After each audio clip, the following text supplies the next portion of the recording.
자, 반갑습니다. SK하이닉스 주주 여러분. 금일 SK하이닉스 주가가 ADR 승인 호재가 나오면서 다시 한번 상승 흐름을 잘 타고 있는데요. 일단 전체적인 그림을 한번 봤을 때 앞으로의 흐름이 어떻게 흘러갈지에 대해서 자세하게 좀 분석을 해드릴게요.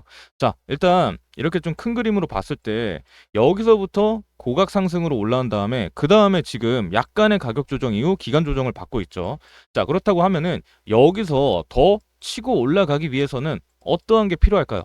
그건 바로 매집하는 기간이 좀 더 필요하기는 해요. 만약에 여러분 지금 상태에서 이런 식으로 올라간다고 하면은 이전 고점 못 뚫을 수도 있겠죠. 하지만 가장 중요한 건 뭐냐? 여기서 올라갈 수 있는 상승폭이 제한이 된다라는 거예요. 당연히 기모을 시간이 적으면은 힘은 그만큼 약해질 수밖에 없겠죠. 아니 왜 우리 어렸을 때 뭐 드래곤볼 같은 만화 같은 거 보면은 에네르기파랑 원기옥이랑 이 파워 자체가 완전히 다르잖아요. 주가도 똑같아요. 자, 이전에 한번 보시면 자, 여기서부터 지금 23년에 이렇게 쭉 상승이 시작이 됐다가 그 다음에 기간 조정을 엄청 길게 받았죠. 이게 지금 보시면은 280일 넘게 받았거든요. 약 1년 정도의 기간 조정을 받은 거죠. 그럼 이 기간 조정이 뭐냐? 이게 바로 매집이에요, 매집. 이 기간 동안에 지쳐 떨어져 나갈 개미들 전부 다 지쳐 떨어져 나가고 매물대가 가벼워지면은 그때 이전 고점 돌파를 하면서 상승 흐름이 시작된단 말이에요. 그럼 지금 역시도 똑같아요. 여기서 만약에 좀 더 길게 가서 80만 원 아니면은 90만 원 이상 가려고 하면은 적어도 한 달에서 두 달 이상은 조금은 더 여기서 기모을 시간이 필요합니다. 만약에 여기서 그냥 이대로 이 전고점을 뚫는 움직임이 나온다고 하면은 사실 이 무빙은 페이크성 무빙일 확률이 굉장히 높습니다. 하지만 최근에 이 들어오고 있는 수급 그러니까 거래량 자체도 굉장히 잘 들어오고 있고 RSI 상대 강도 지수도 계속해서 살아나고 있는 추세이기 때문에 제가 생각을 했을 때는 여기서 조금 더 기모은 시간 그러니까 매집의 형태를 띄우고 그 다음에 이전 고점을 뚫고 올라가는 움직임이 발생이 될 수 있다. 저는 이렇게 보고 있습니다. 자, 그럼 이제 차트 분석은 여기까지 하고 본격적인 펀더멘탈에 대해서 한번 분석해 볼게요. 12월 9일 어제 SK하이닉스가 공시를 하나 올렸어요. 자, 여기서 뭐라고 했냐면은 자사주 활용해서 미국 증시 상장 한번 검토해 보겠다. 이렇게 나온 거예요. 그런데 이거 그냥 흘려드릴 얘기가 아닙니다. 왜 그러냐면 이 공시 하나 나오고 일주일 만에 주가가 벌써 5.6% 올랐거든요. 55만 2천 원이었던 게 58만 3천 원까지 갔어요. 그리고 여기서 더 재밌는 게 뭐냐면 메리츠 증권에서 애널리스트가 뭐라고 했냐면 이거 ADR 발행하면 적정 주가 92만 원이다. 이렇게 나온 거예요. 지금보다 거의 60% 오른다는 거죠. 근데 여기에서 핵심은 뭐냐? 이게 허황된 얘기가 아니라는 거예요. 이미 TSMC가 똑같은 거 했거든요. 그리고 진짜 어떻게 됐다? 대박이 터졌다, 대박이. 자, 그럼 지금부터 하나하나 전부 다 뜯어볼 예정이니까 제발 구독과 좋아요 한 번씩만 부탁해 드릴게요. 자, 일단 자세하게 알아보려면 이 ADR부터 봐야 되는데요. ADR은 A, 아메리칸, D, 디파지터리, 리시트. 뭐 어렵죠. 우리말로 하면은 미국 예탁 증서예요. 근데 뭐 이런 거 외울 필요도 없고요. 쉽게 말하면 이겁니다. 한국 주식을 미국에서도 팔 수 있게 만든 증서예요. 어떻게 작동하는지 한번 볼게요. 첫 번째, 자사주 예치. SK하이닉스가 자기 주식을 국내 은행에 맡겨요. 지금 1740만 주 정도로 시가 약 10조 원어치를 갖고 있거든요. 그 다음 두 번째는 어떻게 해야 되냐? 미국 예탁은행이 이걸 담보로 해서 ADR이라는 걸 발행을 합니다. 보통 JP 모건이나 뱅크 오브 뉴욕 멜론에서 이런 걸 진행을 하는데 이 ADR이 SK하이닉스 주식을 대신하는 거죠. 자, 그 다음 세 번째, 이 ADR이 뉴욕 증권 거래소나 나스닥에 상장이 되는 겁니다. 그럼 미국 투자자들이 달러로 사고 팔 수 있어요. 그럼 여기서 포인트가 뭐냐? 미국 본주는 한국에 그대로 있습니다. 그러니까 한국에서도 거래되고 미국에서도 거래되는 거예요. 이게 바로 ADR이라고 하는 거죠. 자, 그럼 왜 하필 지금 이걸 하냐고요? 여기 SK하이닉스 입장을 이해해야 돼요. 지금 SK하이닉스가 3분기에 영업이익이 11조 3천억 원을 찍었어요. 영업이익률이 거의 47%예요. 반이 이익이라는 얘기죠. 근데 이렇게 미친 듯이 돈을 벌고 있는데 주가는 이 마이크론의 반값도 안 됩니다. 자, 왜 그럴까요? 이건 접근성 때문입니다. 아니, 미국 투자자들이 SK하이닉스를 사고 싶어도 한국 증시까지 와서 사야 되니까 귀찮은 거예요. 뭐 접근성이 안 좋은 거죠. 환전도 해야 되고 계좌도 만들어야 되고. 그래서 나온 게 바로 ADR입니다. 자, 그럼 이제 이게 터지면은 뭐가 어떻게 달라질지 한번 자세하게 살펴볼게요. 자, 그럼 첫 번째 포인트, 밸류에이션 갭이 말이 안 돼요. 일단 표를 하나 볼게요. SK 하이닉스랑 마이크론 한번 비교해 봅시다. 자, PER을 한번 봐봐요. SK 하이닉스는 11.4배, 마이크론은 28.7배예요. 마이크론이 2배 반 이상 높아요. PBR도 마찬가지예요. SK 하이닉스가 3.5배, 그리고 마이크론이 5.12배. 여기서 재미있는 게 뭐냐? 영업이익률은 SK 하이닉스가 47%로 훨씬 높아요. 마이크론은 30% 정도밖에 안 되고요. 자, 이게 말이 됩니까? 아니, 같은 메모리 반도체 회사인데 실적은 더 좋은데 밸류에이션은 절반이에요. 그 문제는 수급 구조에 있습니다. 미국에는 반도체 ETF가 두 개 있어요. SMH랑 SOXX 이렇게 두 개가 있는데 이 두 개를 합치면 운용 규모가 400억 달러가 넘어요. 하나로 50조가 넘죠. 근데 이 ETF에 뭐가 들어가 있냐? 엔비디아 20%, 그리고 TSMC가 9.1%, 브로드컴 5% 이렇게 들어가 있어요. 근데요, SK 하이닉스는 0%예요, 0%. 왜냐? 한국 증시에만 있으니까요. 지금 미국 ETF는 미국 증시에 상장된 것만 살 수 있거든요. 자, 그럼 ADR 상장하면 어떻게 될까요?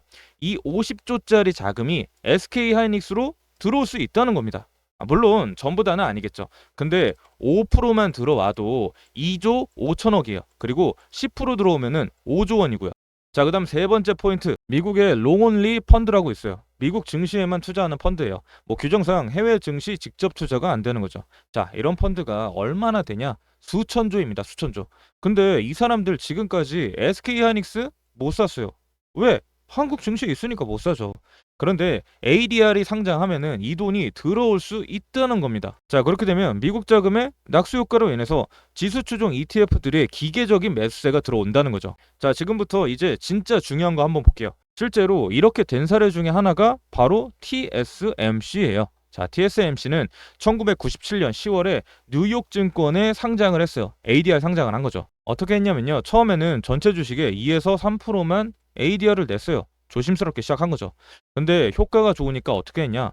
5%, 10%, 15% 이렇게 계속 늘렸습니다. 그리고 지금 약 20%까지 확대한 거죠. 자, 그래서 효과가 어땠냐고요? 여기가 포인트예요. 2024년 상반기 데이터를 보면은요. 미국 ADR 주가는 66% 상승을 했습니다. 근데 대만 본주 주가는 55% 올랐어요. ADR이 본주보다 더 많이 올랐어요. 왜? 아니, 미국 투자자들이 미쳐서 사니까요. 그럼 어떻게 돼요? 이 차익 거래가 발생을 하게 되는 겁니다. 미국에서 ADR이 비싸게 팔리면 누군가는 대만에서 싸게 사서 미국에 비싸게 파는 구조인 거죠. 그럼 대만 본주도 당연히 따라 올라가는 거죠. 자, 여기서 더 재밌는 게 있어요. 2024년 2월에 대만 증시가 휴장이었거든요. 이때 설날이었어요. 근데 미국 증시는 열려 있었죠. 그날 TSMC ADR이 얼마나 올랐냐면 미국 본주 대비 30% 프리미엄이 붙었습니다. 뭐 말도 안 되는 거죠. 아니, 같은 주식인데 미국에서 30% 비싸게 팔린 거예요. 왜? 사고 싶은데 대만 증시가 닫혀 있으니까 미국 ADR이라도 사려는 거죠. 그럼 다음날 대만 증시 열리면 어떻게 돼요? 폭등을 하는 겁니다. 폭등을. 이 차익 거래하려는 사람들이 대만 본주를 사는 거니까요. 자, 그럼 여기서부터 한번 냉정하게 봅시다. 뭐 좋은 얘기만 했으니까 이제 리스크도 짚어봐야 되겠죠. 일단 리스크 첫 번째, 자사주가 갖고 있는 이 규모에 대한 한계예요. SK 하이닉스가 지금 갖고 있는 자사주가요. 전체 3,754만 주인데 이 중에 2,013만 주는 교환사채로 묶여 있습니다. 그래서 실제로 쓸 수 있는 건 1,741만 주예요. 근데 이게 미국 시장 입장에서 보면은 중형주 수준이에요. 뭐 TSMC는 20%까지 확대를 했는데 SK 하이닉스는 2.4%밖에 못 하는 거죠. 자, 그럼 이제 어떻게 해야 되냐? 추가로 자사주 매입이 필요합니다. 5조 원에서 10조 원 정도 더 사서 전체 5에서 7% 수준으로 만들어야지, 그래야지 임팩트가 있다는 겁니다. 그 다음 리스크 두 번째, 아직 확정이 아니에요.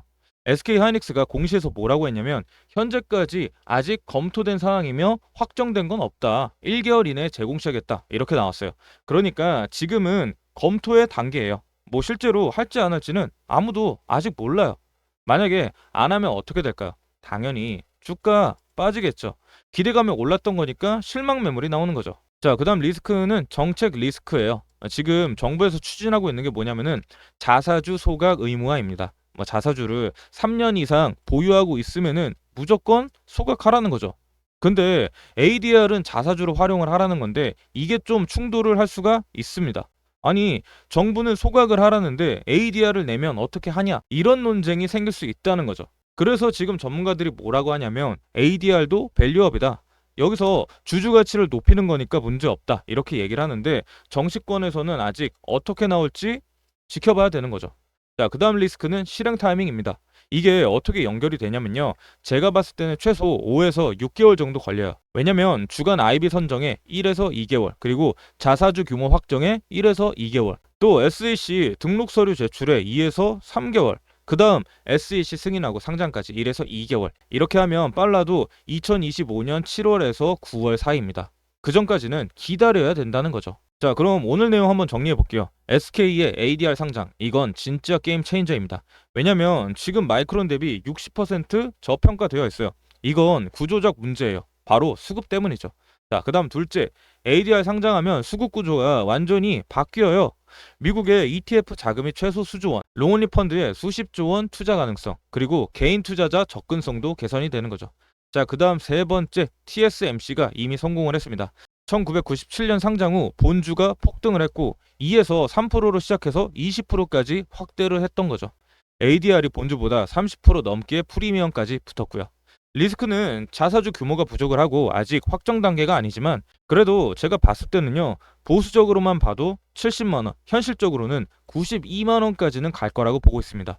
왜냐하면 이건 단순한 테마가 아니에요. 구조적 저평가 해소 구간이거든요. 뭐 수급이 바뀌고 글로벌 자금이 들어오고 밸류에이션이 재평가가 되는 거죠. 그래서 앞으로 흘러가는 상황은 계속 지켜볼 예정이고 저는 더 좋은 내용 들고서 다음 영상에서 다시 인사드리도록 하겠습니다. 감사합니다.